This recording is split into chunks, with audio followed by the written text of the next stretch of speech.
As you can see below me, Leeds United have just beaten Leicester City 3-1 at Elland Road. Smash that subscribe button down below as we get into this video. This match reaction where Leeds United have beaten Leicester City, a game in which Leeds were expected to maybe get a draw or maybe sneak a win, and eventually have won by 2 goals and drawn that gap down to 6 points against Leicester. Now, Leicester dominated large portions of this game, and they implemented their game plan very well, and it was what I talked about in the tactical preview. If you didn't know that, they have a 5-man rest defence. They have 2 on the halfway line, including Ricardo Pereira as a holding midfielder, and they have a fullback and 2 centre-backs as this sort of defence there. And we weren't really able to break on them too much, but we did have good chances early on in that first half, and we were able to create chances where really we probably should have been 2-0 up. There was the one where the ball was backheeled by Nonto into the path of Piru and he skied it over the bar. There was another one where it came across to Piru and he headed it back across the goal but out wide. And then there was another one where Nonto should have taken the shot early but instead cut back on his left foot and took a bad touch. Leicester obviously then went and scored through Wout Fast, the Belgian centre-back, as the ball was whipped in by Dewsbury Hall. Daka kind of flicked it on like that. It went towards the back post, unmarked there because Nonto and Archie Gray had a miscommunication, and then ball was headed down into the back of the net. And up until half-time, Leeds were struggling, I think, and I don't think they were particularly playing terrible, but by our standards this season, we weren't allowed to play the game that we wanted to play, and credit to Leicester for stopping us being able to do that. But I think there were some issues in there, and I think eventually Farke fixed them, but I'm going to talk about them first because I think Archie Gray was getting skinned a lot of the time by Mavididi because I don't think he had enough support, but then I also think that's because they always had the spare man in midfield. Now, in my tactical preview, I talked about how Leicester always try to outnumber their opponents in midfield so that they can have Dewsbury Hall and Winks as sort of wide 10s to pick up the ball in those areas, or even Ricardo Pereira coming forward and playing that role as well at times.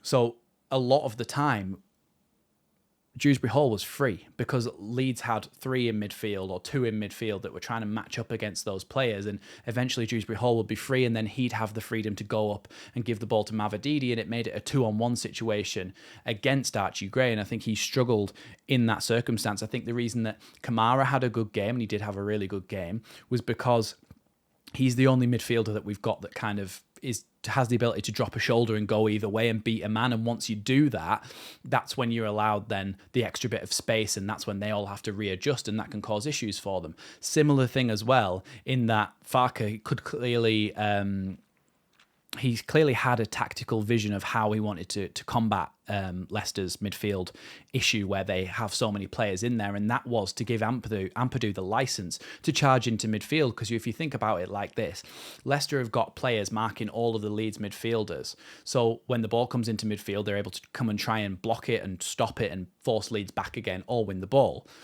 But when Ampadu charges into the midfield, they have to make a choice. One of them either has to go to Ampadu and leave their man, or they all have to go back to their own men and let Ampadu just run through them. So, of course, one of them has to go to Ampadu, and that opens up space for the other midfielders to make runs off him. So that was something Farke, and I thought clearly Farke had identified and given Ampadu that job of doing. And I think it was quite effective at times in that first half.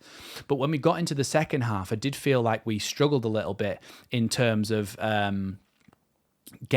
playing through them, because the more that the game went on, the more that Leicester started to sit back and pack that back line with 3 at the back, with some midfielders dropping in as well and creating a very tight back line that Leeds were pretty much unable to play through. But we did create some chances, we just didn't take them.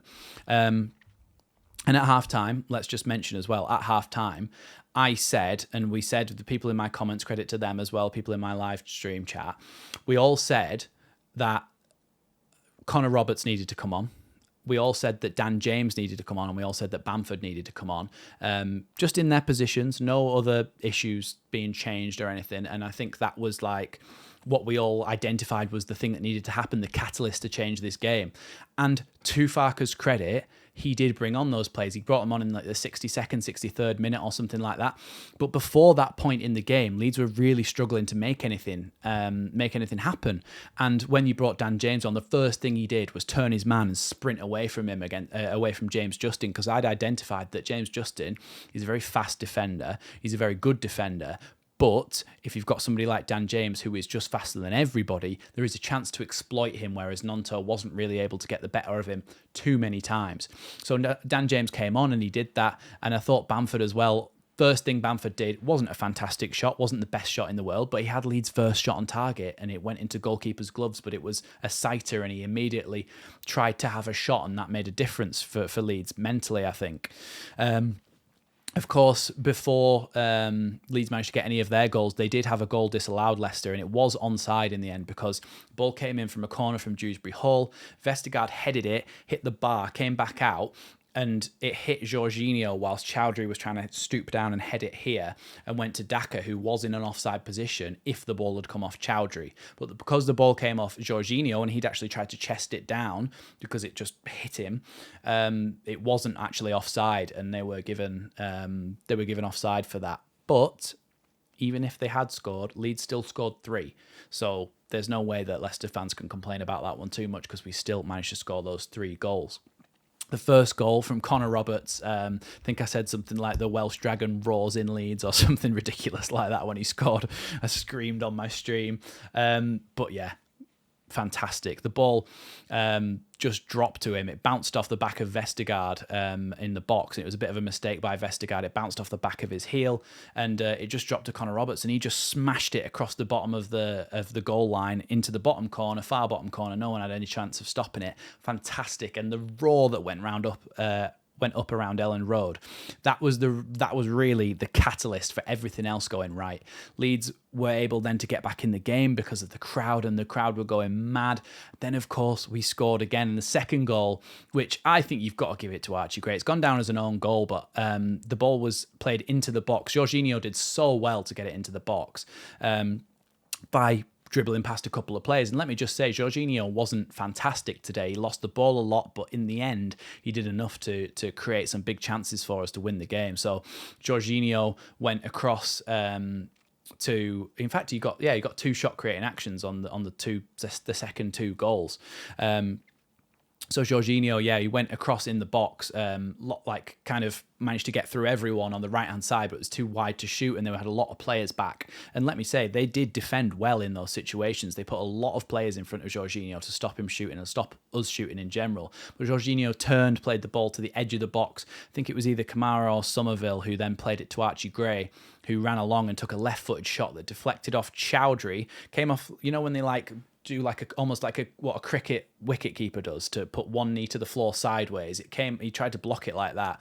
Came off Chowdhury's calf, bounced up, hit Fass, the scorer of the goal at the Leeds end, in the thigh, and then bounced past Hermansen, who wasn't able to get there. So it was a double deflection and went down as an own goal. But for me, you've got to give that to Archie. You should have seen his face. I mean, you all did, but should have seen his face after that went, and he was so happy.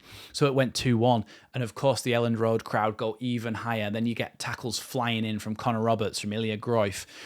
Leeds fans going mad and just absolutely loving it.